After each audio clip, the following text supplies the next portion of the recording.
Kamal the Builder yet again. Welcome to one of our projects. Today we'll talk about flooring. A lot of people these days are using engineered flooring material, so we'll dig into different types of engineered flooring material. We'll start with what we have at this project, and we'll include videos of some other projects as well. So here is one of the better types of flooring material that we use. It looks really nice. As you can see, it has some texture.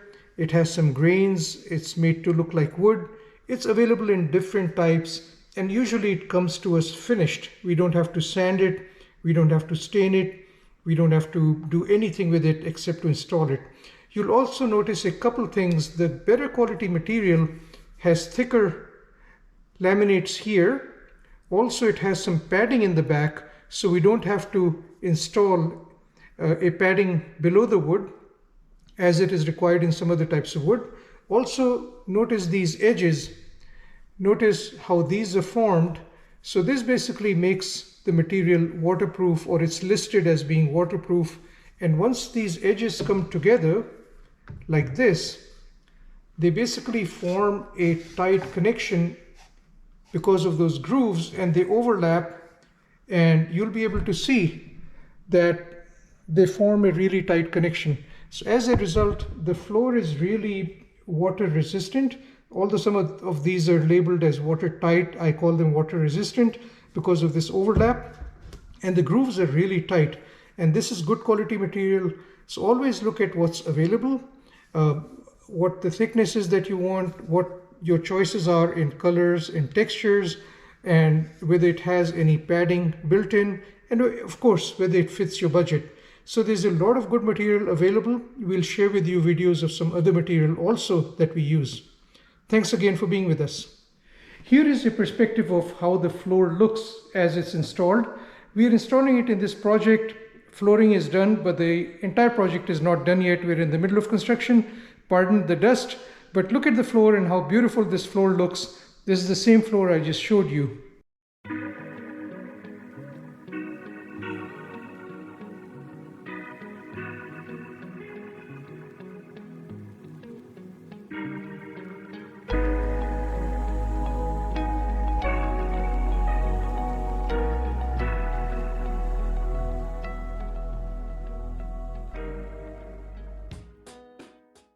Notice that we can carry the same floor into kitchens and bathrooms, which was not the case before. In the past, we needed a different type of floors in the bathroom and kitchen in case any water spilled there. Thanks to these floors, which are now labeled waterproof or water resistant, we can carry the same floor into the kitchens and the bathrooms. So the overall floor looks much bigger because you don't have separate sections. Let's carry this floor into the bathroom and see what we have.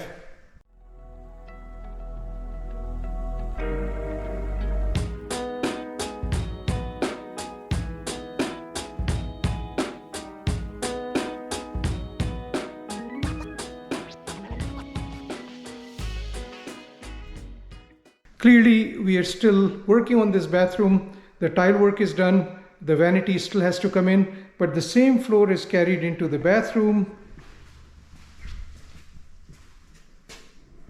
into the laundry area, as well as the kitchen that we just showed you.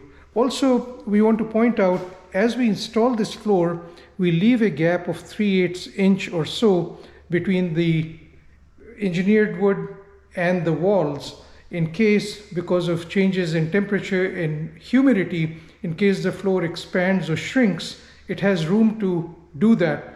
If you run the floor all the way to the walls, if it expands, it gets warped, and then you'll have a whole different situation.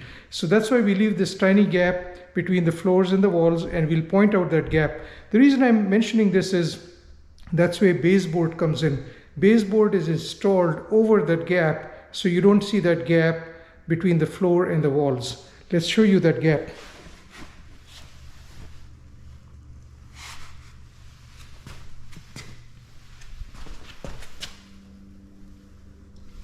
So basically, after the floor is installed, the baseboard is installed over it, and it covers all those areas that I showed you. Now let's look at some other installations of flooring material that we do in various types of projects. Again, thanks for being with us. Here is an interesting type of floor that we build.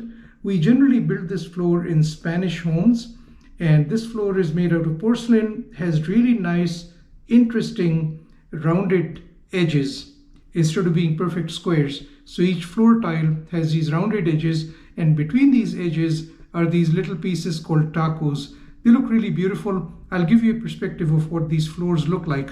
You'll also notice in Spanish homes, we generally have nice arched doors.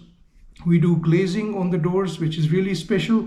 We have hardware that looks really nice, and we add to it old world finish for drywall. So all that, when it comes together, looks really beautiful. Also, we add baseboards that are also made out of the same flooring material, so it looks really beautiful. Let's give you a view of what that Spanish tile looks like.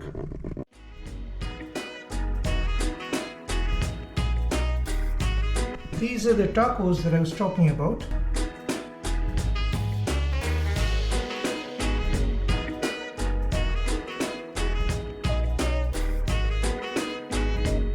Glazing on the doors, arched doors. Those are the arched doors behind me, and here is the old world texture on the drywall.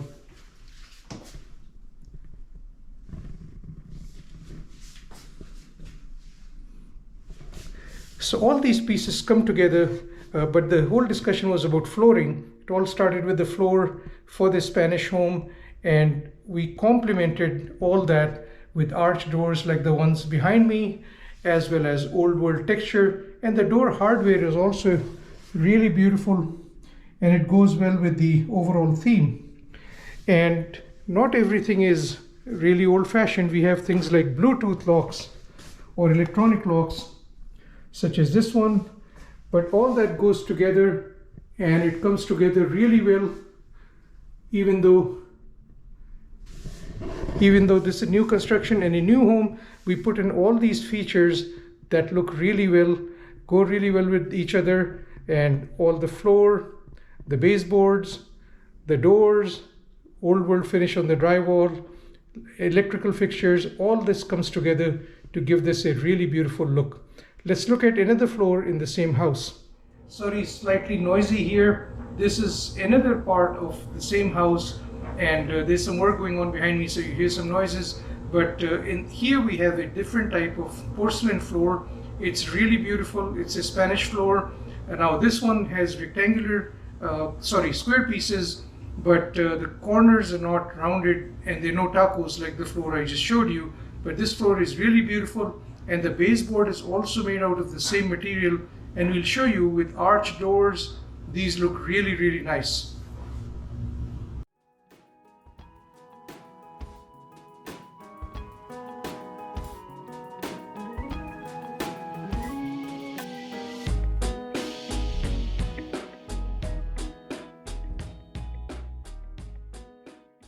Nice door hardware here.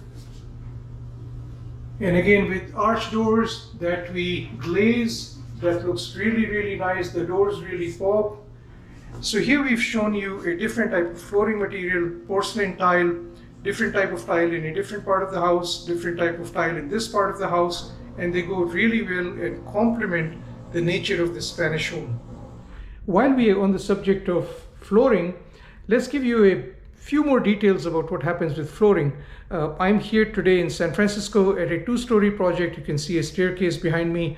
Then I'll be going to another project also with a staircase. So there'll be some special considerations to flooring. So let's talk about some details. In the previous couple of videos we talked about certain flooring materials, manufactured floors, what are called engineered floors. We also took you through some porcelain floors and gave you some idea of what happens there. Let's talk about some additional considerations as you choose your flooring material. For example, if steps are involved, usually that's a different material that you have to buy for steps. So let's quickly give you a glance of some of that material and what it looks like. Just going to go downstairs a little bit, show you the steps. So this edge is a different material. The steps are a different material. You'll see the edges are rounded here. These rounded edges are called bullnose edges. So wherever the flooring material finishes, it could be at the steps, it could be at an edge like this. You know, this is part of a staircase, this is an edge, and then we have railings. So wherever that material finishes, we need a bullnose over here as well, and then the bullnose here and the steps here. So that's what we wanted to show you at this job, and then we'll record a video at the next job so you'll see how it happens again. Thanks so much.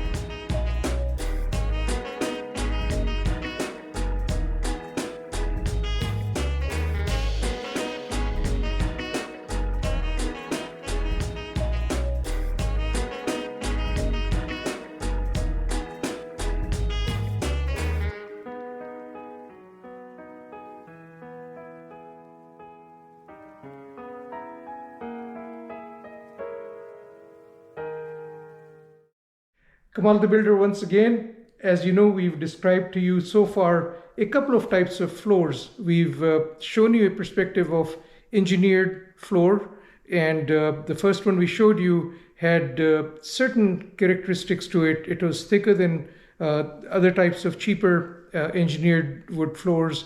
It also had this padding underneath, so it was a good quality floor. We also showed you some porcelain floors that worked really well in a Spanish home. Here is a modern home we are building that has multiple stories and a basement, and also this modern home has a lot of wood on the inside. If you look at the cabinets behind me, if you look at the doors and windows behind me, they all have wood on the interior and metal on the exterior. So the floors here that were chosen by our customer were chosen to basically meet this overall look and feel of this home. Now I'm walking so I can show you some more details on this floor. The other interesting thing we'll show you in this project is, because a portion of the floor is open, we will show you what's under the floor. How does a floor get built? What are the various elements that are under the floor? Because the floor is open, we'll be able to show you all that. So basically, you have rough framing. On rough framing, you have plywood, and on plywood, you have underlayment. So those are the three key elements you see below the floor. The rough framing is there. The rough framing has all the structural integrity, structural support for the floor, and then you have plywood to further provide more structural support, and then you have the underlayment. Usually we put underlayment so it's soft to walk on. Some floors, as I showed you before, have that underlayment or a pad underneath. Some floors don't. Now we'll introduce you to a different flooring material being used in this project. This is bamboo, and you'll see this is solid bamboo, and then it also has these notches at the end, these grooves that click with each other. So they also provide some degree of water protection for the bamboo. It clicks together, it's really tight, holds itself really well. And then bamboo, of course, lasts forever, doesn't get damaged by water. So that's the floor we are using in this project, and see how much flooring material there is. And as I showed you in the other engineered wood floor, wherever you have edges of the bamboo floor as well, you'll have these edge materials or the bullnose material. So for example, here, when the floor ends and when the edging takes place, we'll have a different flooring piece, the bullnose piece, and that's how it will all fit together. So thank you once again for joining us. We'll continue to describe various elements of construction to you. Make sure and subscribe to our channel. Also ring the bell so that you're notified of new videos as we post them. This is Kamal the Builder. Thanks once again. Bye-bye.